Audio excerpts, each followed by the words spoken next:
Buenos días, otra vez yo, para los que me ven todos los martes y jueves, por las dudas para los que no me conocen, soy la licenciada Gladys Obando, supervisora de teleenfermería UCI del Hospital Garrahan.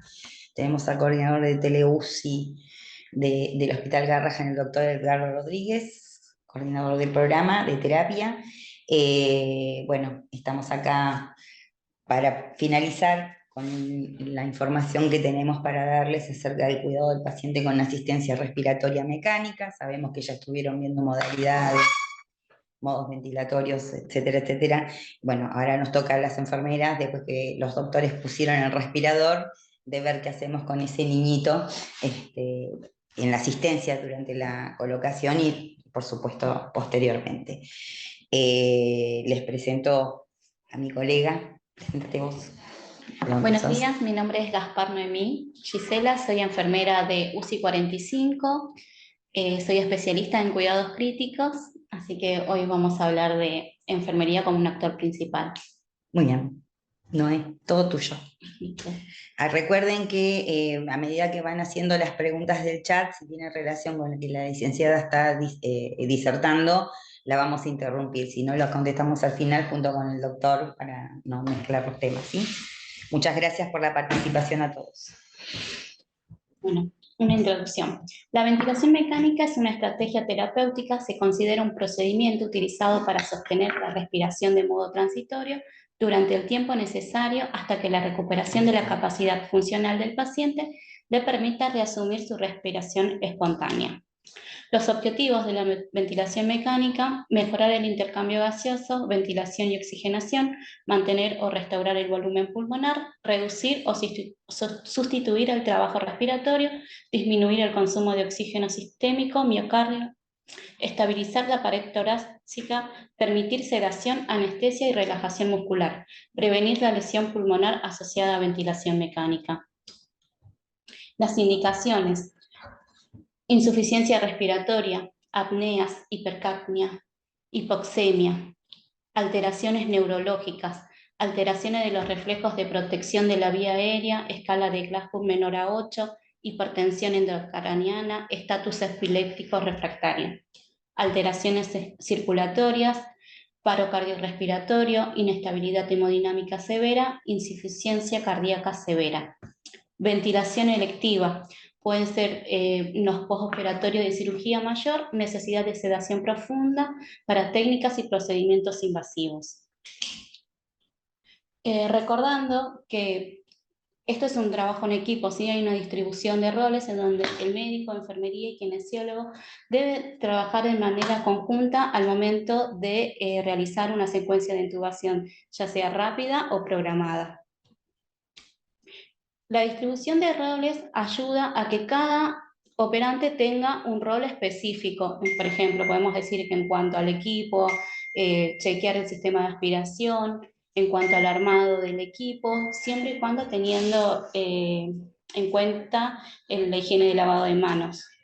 También la unidad del paciente, elementos en la unidad del paciente, sí hay que chequear, bueno, como bien dijimos, el sistema de aspiración, el ambú con la máscara adecuada para la edad, el estetoscopio, cintas, ¿sí? Tenemos que también tener cerca el carro de paro o un lugar visible, la caja de vía aérea difícil y la caja de traslado, teniendo allí la máscara laringea y el mandril y la pinza de Magil. En cuanto al monitoreo, tener en cuenta el monitoreo invasivo y no invasivo, tener en cuenta la capnografía como gol estándar, tener en cuenta la saturación, ¿sí? Los gases arteriales, también tener en cuenta la frecuencia cardíaca y la frecuencia respiratoria, que cualquier elevación al 20% de cualquiera de estos parámetros nos puede indicar un índice de sedación o que el paciente se está despertando o está desadaptado a la ventilación. Adaptación a la ventilación mecánica. El uso de la ventilación mecánica implica la necesidad de implementar medidas analgésicas y sedantes y en ocasiones bloqueos neuromusculares, con el fin de evitar el dolor, reducir el nivel de ansiedad y proporcionar un adecuado manejo terapéutico con el fin mínimo de complicaciones.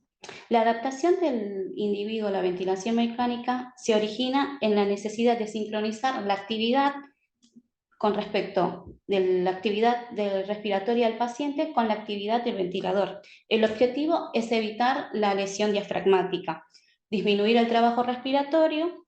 Podemos decir que un paciente está adaptable cuando está confortable y sincronizado al respirador. Esto también, además de las medidas farmacológicas y no farmacológicas, podemos también ver en los modos del respirador y programación de los parámetros adecuados a este.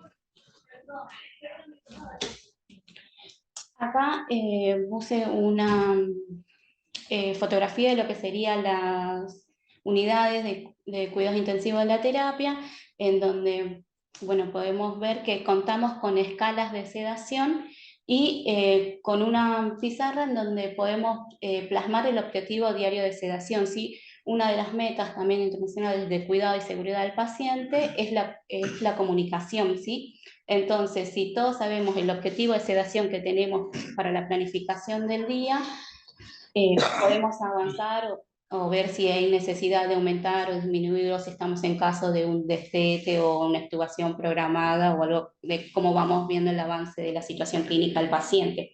También en la hoja de enfermería podemos observar que acá están las escalas de sedación en donde tenemos un registro diario. Eso también nos va a poder facilitar el seguimiento del paciente.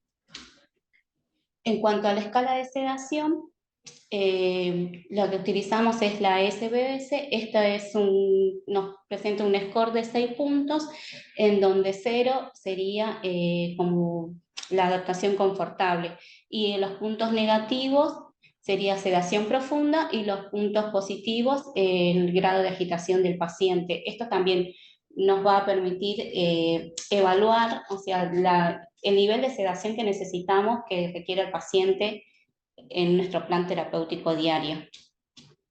También utilizamos las escalas de dolor, porque bien consideramos que el paciente está expuesto a procedimientos invasivos que pueden causar dolor, que pueden también tener consecuencias del estrés en estrés del paciente.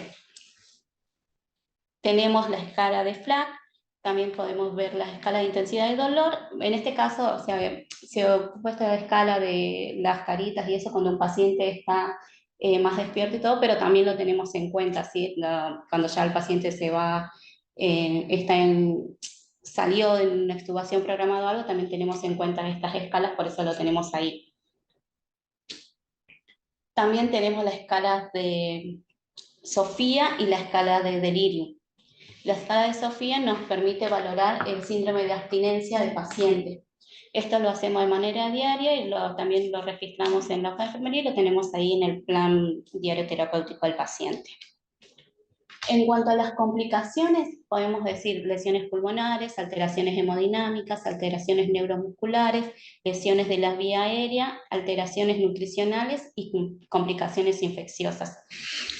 Vamos a desarrollar complicaciones infecciosas. Dentro de las complicaciones infecciosas, la neumonía asociada a la ventilación está segundo en el índice de infecciones, y se ha desarrollado una regla mnemotécnica para esto, que se llama CHOSE-NOVA, que se traduce elige no neumonía asociada a la ventilación. La neumonía asociada al ventilador es una entidad clínica con elevada prevalencia en las unidades de cuidados intensivos. Se puede definir como una inflamación del parénquima pulmonar ocasionada por agentes infecciosos no presentes al momento de iniciar la ventilación mecánica. Esto se puede producir de manera temprana o tardía, temprana después de las 48 horas y tardía después de los 5 días. Para esto se ha traducido en que se traduce como pelea contra la neumonía. Es una serie de 11 pasos, como un checklist, en donde podemos ver la posición del tubo, ¿sí? El desplazamiento del tubo también puede tener como consecuencias microaspiraciones del lago faríngeo.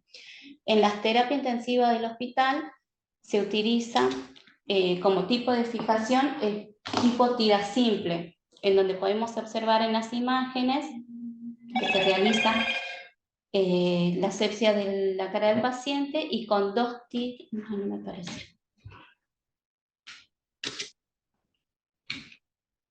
Acá. Y son tiras de tipo simple que van con movimientos envolventes, sujetas desde un lado hacia el otro, con movimientos envolventes, van hacia el otro lado, y la segunda tira inicia del lado en donde culminó la primera tira. Gracias. Después también, o sea, esto se hace en las terapias del hospital. En los pacientes quemados se realiza la fijación con vendas, ¿sí? En donde se realiza la curación estéril de la cara, luego se realiza ¿cómo sería? Se envuelve el tubo con 2 nudos simples en la parte superior e inferior y luego se ata, se rodea la cara y se utilizan gasas en formas circulares para las comisuras labiales para evitar la lesión. También otras de las recomendaciones es elevar la cabeza. La posición supina aumenta la aspiración pulmonar y es un factor de riesgo independiente de la mortalidad en pacientes que reciben ventilación mecánica. Lo de lavarse las manos, o sea, tener en cuenta los 5 momentos con todos los pasos y también tener en cuenta que se puede utilizar el alcohol en gel como lavado en seco. En cuanto al circuito del ventilador, recomienda cambiar las ramas cuando estén visiblemente sucias, evitar la condensación, en cuanto al armado del circuito, cuidar la higiene y la esterilidad de las tubuladuras. En cuanto al bambú, recomienda que sea de uso único y asegurar su esterilización en caso de que lo esterilicen. En cuanto al cuidado oral, recomienda solo la limpieza por técnica de arrastre con clorexidina al 0,12%. En cuanto al tubo orotraqueal, recomienda que es preferible la intubación orotraqueal a la nasotraqueal, que aumenta la incidencia de sinusitis y aumenta la colonización de la vía aérea. Esto, por supuesto, teniendo en cuenta cuando no esté contraindicado la intubación orotraqueal. En cuanto a la aspiración de secreciones, no se evidenció en cuanto a estudios clínicos cuál supera el riesgo a la asociación de neumonías por ventilación. Lo que sí que dice que las aspiraciones de tubo cerrado pueden emitir las aspiraciones bucales y las aspiraciones del lago faríngeo disminuyen las neumonías asociadas al ventilador. También recomiendan no aspirar de rutina, se debe hacer según necesidad del paciente, siempre previo a auscultación. La nutrición enteral temprana. Se recomienda que la nutrición enteral sea comenzada antes de las 48 horas de puesto un paciente en ventilación mecánica. Ayuda a preservar la integridad de la mucosa intestinal y disminuye la translocación bacteriana. La alimentación adecuada al gasto energético evita el consumo de reservas metabólicas y garantiza el aporte de proteínas plasmáticas necesarias para evitar las complicaciones de la inmovilidad. En cuanto al manguito de Cook, se recomienda que la presión debe ser en 25 centímetros de agua. Presiones mayores aumentan el riesgo de lesiones de tráqueas y presiones menores aumentan el riesgo de broncoaspiración. Se recomienda no instilar, se recomienda una adecuada humidificación de manera continua. En cuanto a la calidad y seguridad del paciente, o sea, para poder... ¿Alguien quiere hacer alguna pregunta de lo comentado hasta recién? ¿Tiene alguna duda, algún aporte, alguna experiencia que tengan en sus instituciones?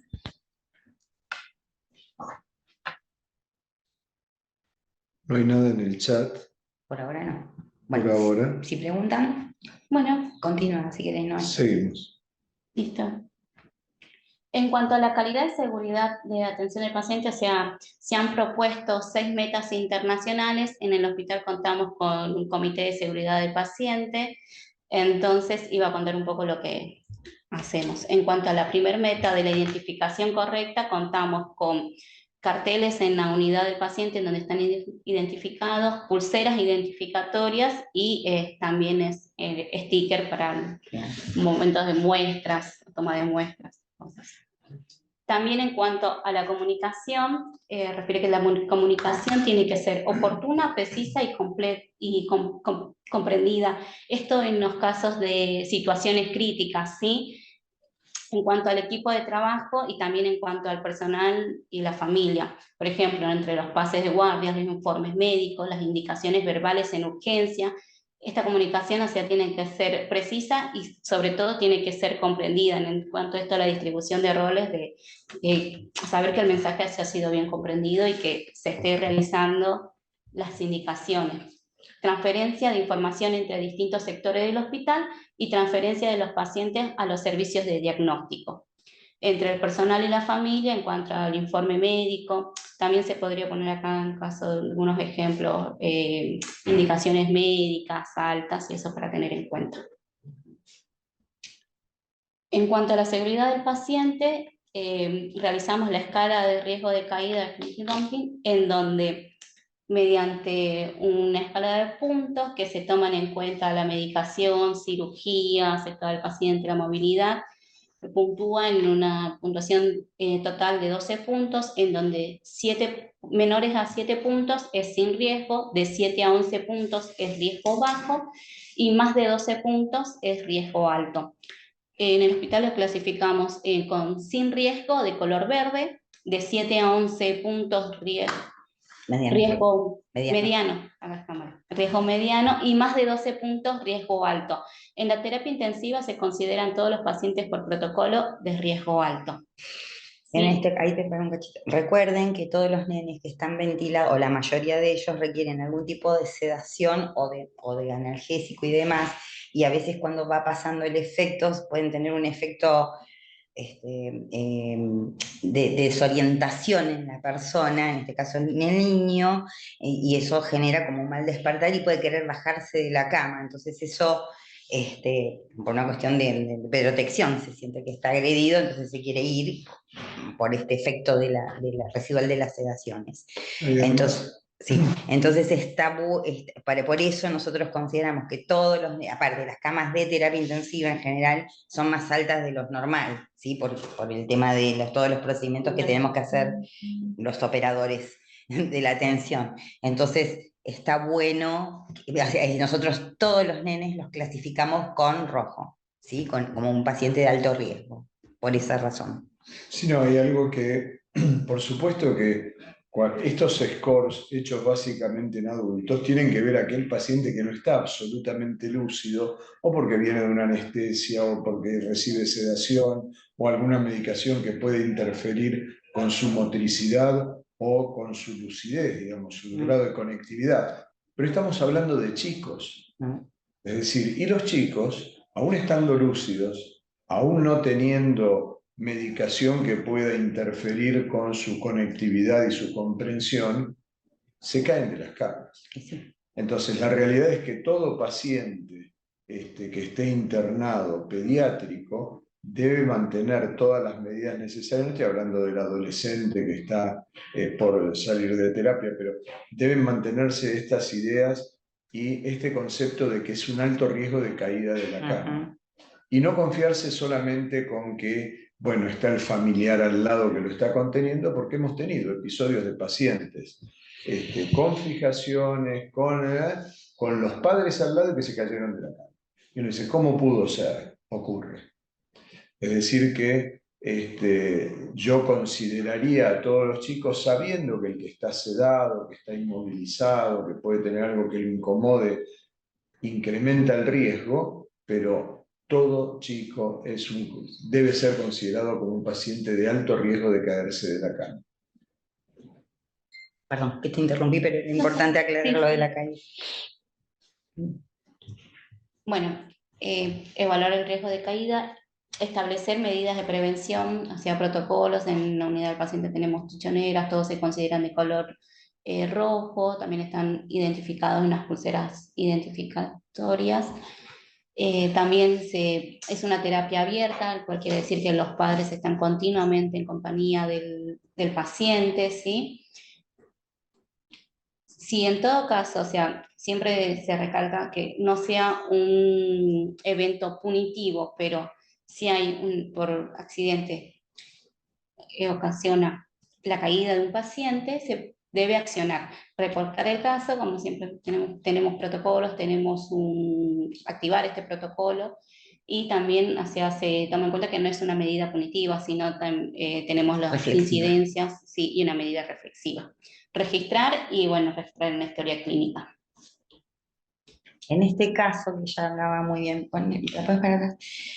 Que hablaba esto del accionar, reportar y establecer medidas de prevención, los papás, nosotros hacemos internación conjunta, o sea, los papás están las 24 horas del día, el tiempo que quieren, al lado de sus niñitos, mamá, papá, o el familiar, o el adulto responsable de ese niño.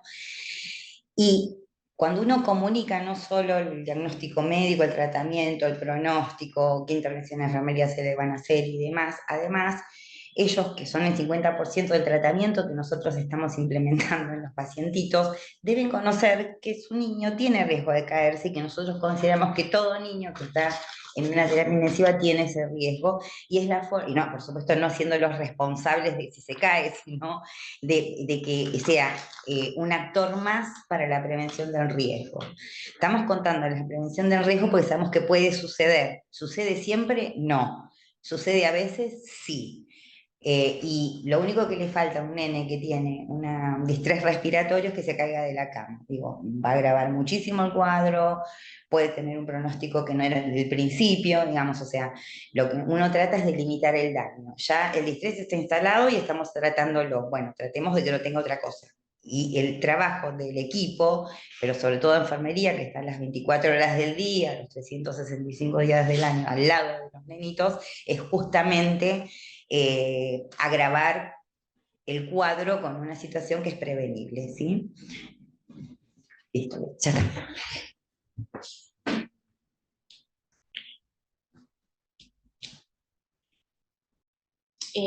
En cuanto también a las metas internacionales, o sea, también tenemos lo tercero, que es mejorar la seguridad de los medicamentos, garantizar la cirugía segura, reducir el riesgo de infecciones, que un poco ya hablamos, reducir el riesgo de caídas, para hablar de las 6 metas internacionales. También una parte de seguridad del paciente es la prevención de lesiones por presión. Utilizamos la escala de Braden-Cook, ¿sí? En la terapia contamos con un kit de lesiones de presión, en donde contamos con cremas con vitamina A, apósitos de foam, ¿sí? En donde se realiza la evaluación del paciente y de acuerdo a las estadías, el estado clínico de cuántos días va a requerir la ventilación mecánica, esta situación de inmovilidad, podemos utilizar. Según la intensidad y la duración de la presión, esta escala valora la movilidad, la actividad y la percepción sensorial. En cuanto a la tolerancia de la piel y las estructuras de soporte, también puntúa la humedad, la fricción por cizallamiento, la nutrición y la perfusión tisular y oxigenación. En cuanto a la fricción y cizallamiento, o sea, en los pacientes pediátricos no se recomienda la posición de cabecera a 30 grados, pero en estos pacientes con ventilación mecánica, sí, por el riesgo de aspiración. También una de las cosas que no se recomienda es la utilización de colchones antiescala en pacientes menores a 40 kilos por el riesgo de desplazamiento. ¿Sí? Entonces tener en cuenta esto. Y realizar los realces en las zonas prominentes, no apoyar los talones, las zonas sacras, y los talones son los grados que evidencian más lesiones por presión. Y sobre todo, no ignorar el dolor del paciente también. Realizar las escalas de valoración de manera continua, con nuestro cuidado y nuestro accionar, tomarlo como un quinto signo vital, de una manera para concluir. Bueno, ¿ya está? Sí. Muy bien. Bueno, gracias, Noé. La verdad que Yo quería excelente. comentar dos cositas. Uno sobre las úlceras por presión. A veces, en los pacientes que están ventilados con digamos, parámetros muy agresivos, con mucha patología o que requieren digamos, una intensidad de estrategias terapéuticas importante por su grado de gravedad, tienen posiciones prácticamente fijas. Sí. Entonces, tenemos que saber que si yo tengo un paciente que es obeso o que es grande y que tengo una posición, no digo permanente, pero predominante, estar alerta a que puede aparecer una escara, no solo en los pacientes, no solo en los lugares de apoyo, sino que en las orejas, por ejemplo, que es muy frecuente, o aquellos pacientes que están con ventilación no invasiva, en el sistema de máscaras de interfaces que estamos utilizando. Hemos visto lesiones importantes, que por la máscara está ahí, no se mueve el chico, cuando sacamos la máscara, hay lesiones, digamos, por úlceras por presión relacionadas con estas estrategias ventilatorias que hay que ser cuidadosos. Y la otra cosa, un paciente que esté ventilado, uno no tiene que permitir que esté confortable, como comentaste, no puede permitir que esté peleándose con el respirador. A veces necesitamos que esté totalmente entregado porque uno puede utilizar estrategias ventilatorias para protección pulmonar donde tolera, por ejemplo, valores de CO2 muy altas y esto para el paciente no es confortable. Tratamos de no paralizarlos siempre que se puede, pero a veces es necesario. Y hay una indicación con este objetivo que yo trataría de evitar, que es sedación según necesidad o según indicación médica. Y esto ha pasado, digamos que la enfermera a cargo quiere tener siempre preparado su jeringa con la droga paralizante, con la sedación y con la analgesia. Entonces tiene una jeringa con fentanilo, una con curalizantes y otra con midazolam, por ejemplo, por si el paciente se mueve y qué sé yo. El problema es que muchas veces esto no se registra. Y entonces, cuando un paciente, yo al día siguiente vengo y hago una indicación para sedación, tengo que saber no solo qué infusión continua tiene, sino cuántos rescates recibió durante el día, por dos motivos. Primero, porque es probable que si lo tuvieron que rescatar muchas veces, yo tenga que aumentar el goteo, es decir, el flujo continuo. O no, o está en un plan de destete y yo le tenga que decir al equipo tratante, muchachos, déjenlo que se mueva un poco mientras no se pelee y se extube, porque estamos tratando de despertarlo. Por otro lado, el uso prolongado hace que haya síndrome de abstinencia y lo que es una polineuropatía del paciente crítico que está asociado no solamente al tiempo y a la gravedad de la enfermedad, sino también a la cantidad de dosis que ha recibido, sobre todo en medicación paralizante y etcétera. Y esto me va a prolongar, digamos, su internación y probablemente su ventilación o el requerimiento de apoyo ventilatorio en el tiempo va a tener más días de respirador. Entonces, todo esto, cada vez que le dan un bolo, lo tienen que registrar en la hoja de enfermería. Porque si no queda como que tiene esto y si necesitas dale, y ese dale no queda anotado. Entonces no se puede actualizar.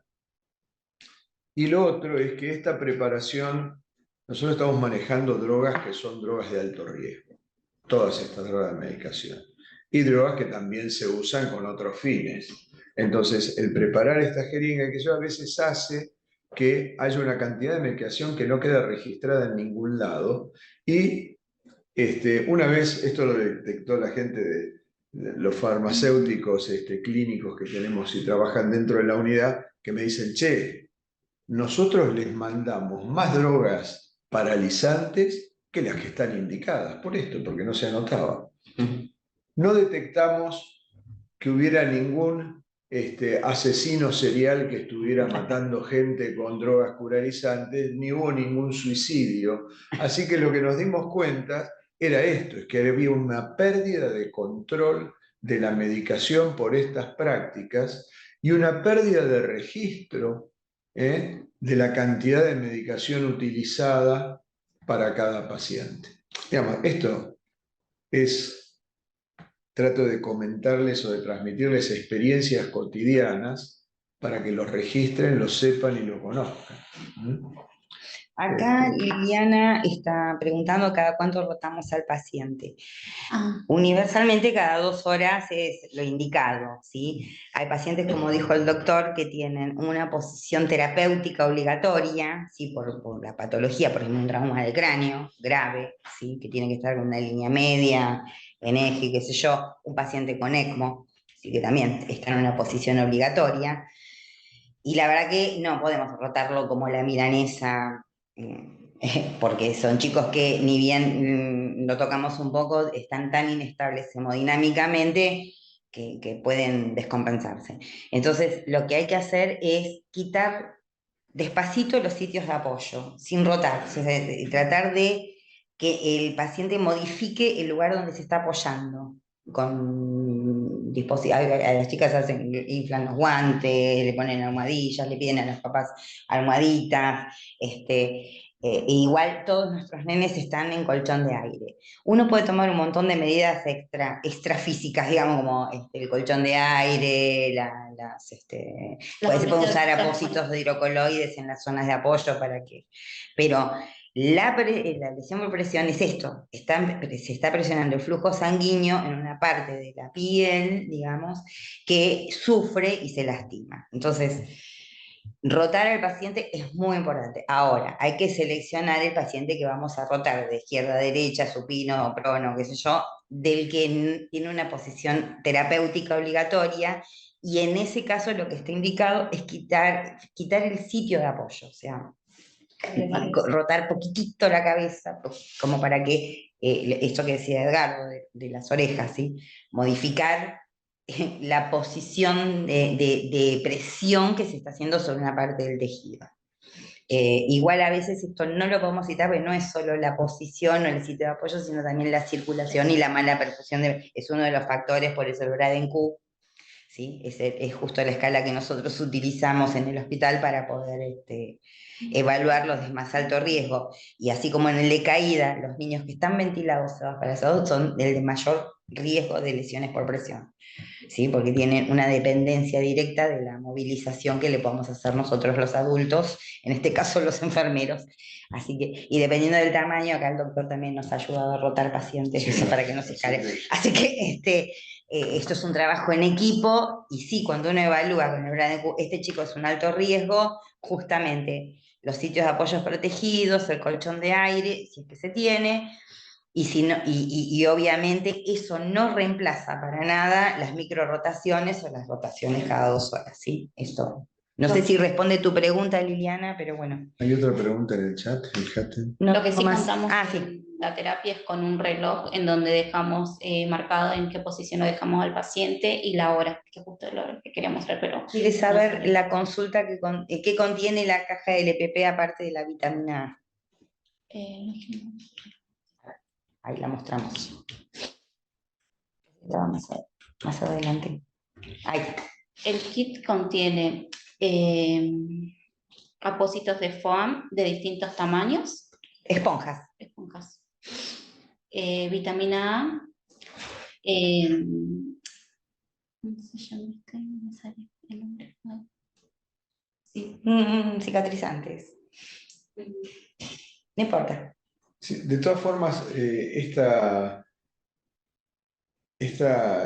reunión está siendo grabada y va a estar dispuesta con todas las imágenes después en el canal de YouTube, así que ustedes la pueden repasar, ver con detalle cada uno de los componentes, con los contenidos y demás. Así que digo, para no estar leyendo lo que está escrito, que a veces con la letrita que aparece acá, a mí me resulta imposible. pero ustedes lo van a tener con plena disponibilidad. Igual hubo dentro del marco de teleenfermería hace un mes y medio más o menos una presentación de 2 colegas acerca de la prevención de úlceras por presión. Así que ahí están descritas todos los protocolos de prevención que también van a estar subidos en el canal. Hay una cosa que quería resaltar y es que el paciente ventilado, es decir, una de las causas de cometer errores, podemos ponerle otros nombres, pero más políticos, pero de cometer errores en la atención de un paciente es la falta de comunicación. El equipo médico debe y debería estar consignado en la historia cuál es el setting de respirador que puso y cuáles son los niveles de alarma que tiene que usar. Y esto tiene que ser informado a la enfermera que está a cargo del paciente. Saber cuál es el objetivo de saturación que uno va a aceptar, cuáles son las presiones que va a aceptar, qué es lo que tiene que visualizar, y no solamente en el monitor, sino que, como todo examen clínico, digamos, la observación es importante. Ver si el tórax del paciente expande adecuadamente, si no se sobredistiende, si tiene una lucha en el momento de la expiración porque es demasiado corta, ver si la expansión es simétrica o no, es decir, todos estos parámetros que están más allá del score y que está más allá de los datos o los números que nos tiran los monitores, deben ser tomados en cuenta y controlados permanentemente por todo el equipo de salud. E insisto, enfermería debe estar notificada de cuáles son los objetivos de la ventilación, cuáles son los parámetros y cuáles son los niveles de alarma aceptables. Digo porque si no, uno solamente lo pone en el aparato, a veces pone niveles de alarma para que no moleste, y si molesta uno tiene que saber cuál es la razón por la que suena y qué es lo que está dispuesto a tolerar dentro de la estrategia ventilatoria para ese momento. Así que bueno, debe haber una comunicación y es necesario que enfermería, específicamente todas, pero la enfermera o el enfermero que está a cargo de ese paciente, participe del momento del pase de sala de los médicos, no solo para recibir información, sino para volcar información de su impresión y de lo que detecta en el paciente y cuáles fueron, si se lograron o no los objetivos buscados en los cambios realizados en la asistencia, ya sea de parámetro de respirador, como de sedación o como lo que sea. Me parece que ese es un punto que debemos seguir trabajando y acentuar. Bueno, acá hay una pregunta de si podemos contar un poquito más del reloj que ponen con la hora de rotación. Justo estaba buscando la foto y no la puse. Sí, estamos incorporando en la terapia realizar los cambios de posición del paciente, registrarlo ahí en el reloj que estaría en... ¿Cuándo le tocaría la próxima rotación? Cuando le tocaría la próxima rotación, dejamos registrado. Lo que sí va es la posición del paciente. Eso lo tenemos por lo general en donde están las escalas de sedación también.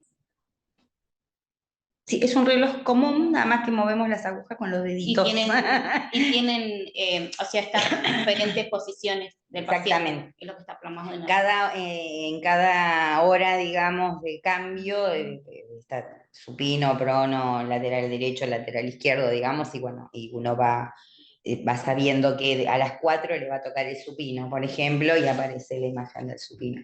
Eso está. Por supuesto que esto es para los nenes que se pueden movilizar y rotar totalmente, ¿sí? Nosotros estamos en un hospital de la complejidad y tenemos muchos pacientes que son muy dependientes, su descompensación es muy dependiente del movimiento, entonces por eso que tienen por tratamiento alguna posición obligatoria y no la podemos poner, como dice el reloj, en todas esas posiciones, ¿sí? Esto es para los nenes que se pueden rotar, ¿tá? En la charla de úlcera por presión que vos mencionabas, ¿hay una foto de...? Sí, está todo. Ah, bueno. Sí. Entonces Sí, porque la pueden mostraron los chicos. recurrir al canal de YouTube, buscar esa charla y ahí van a tener la imagen del relojito. Bueno, ¿alguna otra pregunta? así. ¿Cómo preparan la pseudoanalgesia? ¿En qué volumen de dilución habitualmente? ¿24, 48 o 100? Los volúmenes de pseudoanalgesia los preparamos según la cantidad de mililitros que tenga infundido el paciente. O sea, si es un paciente que va a recibir una pseudoanalgesia 0,5 mililitros hora, 1 mililitro hora, lo preparamos a 24 mililitros. Las indicaciones médicas siempre están hechas en 24 mililitros. De ahí el requerimiento del paciente, dependiendo si tiene infusiones de 1, 2 o 3 mililitros que hemos llegado, preparamos al doble. Sí, acá yo quería comentar que hay pacientes que por tamaño o por patología uno debe aumentar la concentración de las drogas para evitar infundirle volumen de más. Ahora, siempre hay que respetar, porque esto nos ha pasado con la regla del 6 en chicos grandes, la recomendación de dilución de la medicación. Es decir, una medicación es un producto químico. Un producto químico no deja de ser irritante para la vía donde uno la está infundiendo y además uno puede vulnerar, digamos, la estabilidad o las recomendaciones para mantener la estabilidad de esa medicación de 12 horas o 24 horas en la bomba de infusión. Entonces, cada medicamento tiene, digamos, una dilución máxima, perdón, una dilución mínima, una concentración máxima que puede tener que hay que respetar. Entonces, cuando uno hace las cuentas, dependiendo de qué medicación sea, tiene que ver, según la medicación, esto está en la farmacopea y está puesto también en las publicaciones que hace farmacia de nuestro hospital y que están en la página web del hospital disponible para todo el mundo, respetar esas concentraciones, no ir más allá de las concentraciones que se pueden utilizar. Y la otra cosa es que hay medicaciones que la dilución tiene que ser de determinada manera y por determinado tiempo para mantener la estabilidad. Es decir, eso que está escrito hay que respetarlo. Porque no sea cosa de como lo preparé y lleva 48 horas y todavía no lo sigo dejando, porque la estabilidad se pierde, la efectividad se pierde y el paciente no tiene la sedación que uno busca, no porque necesite más dosis, sino porque no tiene la efectividad que uno está buscando por no respetar, digamos, estos parámetros. La otra cosa eso hay que tenerlo en cuenta. La otra cosa que hay que tener en cuenta es la compatibilidad con otras drogas. Si nosotros tenemos un cuadro, porque no nos acordamos de todo, realizado por el servicio de farmacia, nosotros trabajamos muchísimo con farmacia clínica pediátrica del hospital, que tienen unos avances al respecto de estabilidad, decía, como nosotros no podemos saber todo porque no nos acordamos, pues son muchas cosas, y ellos desarrollaron una tabla donde atraviesan las diferentes, qué pasa si junto el bicarbonato con el calcio, por ejemplo. Entonces, sabemos que es rojo y que no se puede mezclar. Bueno, eso porque lo sabemos de memoria por tradición, pero en realidad hay que, si uno tiene dudas de con qué lo puedo pasar, uno se fija en esa tabla de compatibilidades, porque a veces la pregunta es, ¿lo puedo pasar con tal droga? Y por ahí se puede, porque a veces uno está limitado de accesos vasculares o tiene muchas cosas para pasar, y bueno, ver si es compatible, y si es compatible, la verdad que siempre se recomienda que lo que se administre por push no sea por donde pasa ninguna otra droga, ¿sí? Porque si uno no solo está pasando estos rescates que decía el doctor por ese acceso, sino además empujando otras drogas. Entonces, todo tiene que estar bien identificado, que por ahí como no en el tema no eran accesos vasculares no lo mostramos, pero todos los accesos tienen que estar identificados y nosotros clasificamos, separamos todo lo celeste y en algunos casos marrón claro, todo lo que son las sedaciones, analgesias y paralizantes, y por otro lado en rojo lo que son los sinotrópicos. Entonces, al tener todo eso con coloritos, y amarillo que es todo lo que es planes, ¿no? Planes y correcciones. Sí, y blanco plan. Ahora estamos más por nombre y fecha. Exactamente, y ver, porque por ahí yo estoy apurado y veo algo rojo que está pegado, ya sé que por ahí no puedo hacer nada. No, y hay otra cosa una cosa es tener un catéter de más de un lumen, donde las medicaciones no se mezclan no solo en la bomba o en la jeringa, sino En el en el acceso. trayecto. Y otra cosa es, como hemos usado muchas veces, las llaves de 3 vías, digamos, encadenadas, donde algo que no se mezcla afuera termina mezclándose en la vía final. Es decir, estas son todas cosas de, uno tiene que buscar qué incompatibilidades hay y qué cosas no mezclar. Y esto depende de la medicación que estemos utilizando. Acá preguntan cuál es el setting del respirador. El setting del respirador son los parámetros que se utilizan para mejorar la ventilación del paciente, la oxigenación del paciente, en este caso. Y tiene diferentes aspectos, que creo que ya lo habían visto en la parte médica, pero tiene que ver con las presiones que se utilizan para ventilar, el volumen que se utiliza para poder expandir ese pulmón, la FiO2 del paciente, que requiere el paciente para oxigenarse, y no sé si me olvidé, a grosso modo, es decir, son los tiempos inspiratorios, expiratorios, sí, que se necesitan para... Son los parámetros que uno programa en el respirador. Volumen que entra en cada ventilación, la presión con la que entra o con la que genera al final, el tiempo inspiratorio, el tiempo expiratorio, la relación entre inspiración y expiración, la frecuencia respiratoria y la concentración de oxígeno. Es decir, son todos los parámetros que uno programa en el respirador y de acuerdo a la estrategia ventilatoria, la edad del chico, la patología que tiene y demás, uno puede usar, digamos, más tiempo inspiratorio o menos, o más frecuencia o menos, y también, por supuesto, siguiendo los indicadores de saturometría, capnografía, gases en sangre, pero el setting es los parámetros que se establecen en el equipo para que ventilen el paciente. Acá hay otra pregunta, espero que te haya quedado claro, Romina. Rubén pregunta, cuando mezclamos midazolam y fentanilo en un goteo, si cada cuánto lo cambiamos.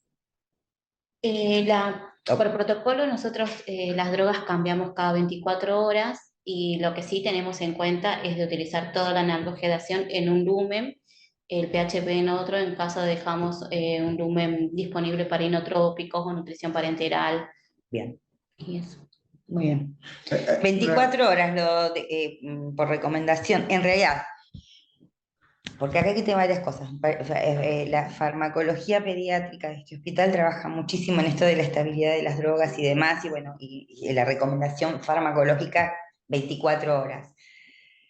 Y, por supuesto, infectología es otro protagonista en el cuidado de los niños en cuanto a las recomendaciones infectológicas, y por control de infecciones, las soluciones deben cambiarse cada 24 horas. O sea, el farmacéutico puede decir que dura 72 horas colgado. Infectológicamente está contraindicado. Entonces uno busca un equilibrio y uno arma las soluciones de manera que duren 24 horas para no estar derrochando, obviamente. Así que todas estas soluciones de drogas, por una cuestión farmacológica y por una cuestión infectológica, se cambian cada 24. Hay una cosa que quiero, acá pusieron la pregunta en realidad era cuál es el setting del respirador y yo lo tomé como qué es el setting del respirador. Si la pregunta se refiere a qué parámetros se usan y se ponen en el respirador, esto depende del paciente, depende de qué edad tiene, uno puede necesitar ventilar a un paciente que tiene un pulmón sano, como puede ser un traumatismo de cráneo, apoyo ventilatorio en un postquirúrgico, o puede tener una patología obstructiva, o puede tener una patología restrictiva. Esto depende, es decir, cuál es el setting que se pone, depende del paciente. Y en las charlas previas, digamos, en las 3 charlas previas de RM, esto está desarrollado. Así que bueno, ustedes pueden recurrir al canal de YouTube, buscarlos y verlos si es que se referían a eso. Acá Roxana pregunta si midazolam inactiva el fentanilo y cuánto duran juntos. No inactivan, ya dijimos que duran 24 horas la solución. El problema es que si necesito subir o bajar uno o el otro, subo o bajo los dos. Entonces, no es, para una cuestión del tratamiento, la terapéutica de la sedación, no es recomendable que estén juntos. Por supuesto que trabajamos en terapia y sabemos que a veces los accesos no nos alcanzan y por ahí uno toma nosotros casi prácticamente no juntamos más las drogas, las ponemos independientes, gracias a Dios hay una provisión de bombas suficientes como para poder hacerlo, pero también hemos tenido épocas de vacas muy flacas con las bombas y los hemos juntado, porque o era eso o eran los inotrópicos. Entonces, por eso los empezamos a juntar. Pero también está la tabla de riesgo de compatibilidad, que es la que habíamos mencionado anteriormente. Claro. Estas son compatibles, se pueden pasar juntas, está totalmente demostrado. El problema es que cuando yo quiero bajar el midazolam, bajo también el fentanilo y viceversa. Entonces, por ahí para el tratamiento de la sedación y de la analgesia, por ahí no es lo más efectivo. ¿Sí? Cuando uno va a empezar con el plan de la sedación, es porque estén separados. Sí, esa es la idea. Y también agregar que como también tenemos esta tabla de riesgo de medicación, también tenemos en los carros de paro las cartas CARTS, que son en momentos van por peso del chico y ya vienen los momentos, todas las indicaciones médicas de secuencia de intubación rápida, paro cardiorrespiratorio, tenemos toda la medicación ahí directamente para poder realizar las tablas que creo que están en el... Sí, las cartas de emergencia, que eso ya los habíamos comentado en otros encuentros. En realidad, el mezclar medicación tiene que ver con la limitación, como decía Gladys, de bombas que tenemos. Es decir, cuando uno no tiene suficientes bombas, hace estas mezclas y en principio no habría inestabilidad, en principio, entre el midazolam y el fentanilo. Pero si uno tiene dos bombas, es mejor tenerla en dos bombas por separado, aunque terminen en la misma vía, no importa. Pero poder, como decía Gladys, bajar o subir en forma independiente cada uno, sin que nos obligue a cambiar la mezcla con concentraciones distintas, y etcétera, etcétera. Bueno, ya estamos. Dos drogas en la misma jeringa. Sí. Ah. Vos no viviste esa historia, sos muy chica. No, pero puede pasar. No, estamos hablando entre generaciones antiguas que mezclábamos todos, porque primero que no sabíamos mucho y segundo que después nos dimos cuenta que no se podía. Y después nos compraron las bombas y ella vino en la época ya que había muchas bombas y se podía separar, ni se le hubiera ocurrido mezclarlas. Pero bueno, son etapas que van viviendo las instituciones, todo va evolucionando, por suerte para mejor en el cuidado de los niños. Sí. Así que bueno, les agradecemos a todos que se hayan conectado. Hoy hubieron 55 dispositivos conectados. Siempre sacamos la cuenta que la mitad son servicios, con lo cual hay más de una persona escuchando la información. Les agradecemos la participación, las preguntas, los comentarios. Ya hay comentarios de tu club de fans que te están felicitando. Así que bueno, les agradecemos un montón que hayan estado ahí. Acá con el doctor ya estamos cerrando el año de la tele-UCI formal, así que bueno, les agradecemos un montón por estar y bueno, nos vemos con teleenfermería mañana, la última teleenfermería del año. Bueno, muchas gracias, nos seguimos viendo. Muchas gracias.